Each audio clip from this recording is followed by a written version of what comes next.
What's going on, guys? And today my dad and my brother are going to be making a fidget spinner, just like that, but they're making it out of a scooter wheel. So yeah. And if you don't know what a fidget spinner is, it's just this little plastic toy with 4 bearings. You just fidget with it and spin it around. So I'm going to go outside now and get you some clips of my dad cutting the wheel up and getting all the urethane / rubber, whatever you call it, taking it off. So yeah.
We're probably about halfway through.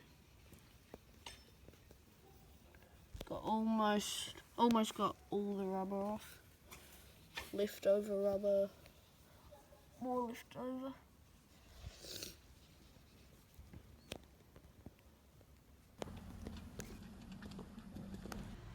So we just finished the fidget spinner.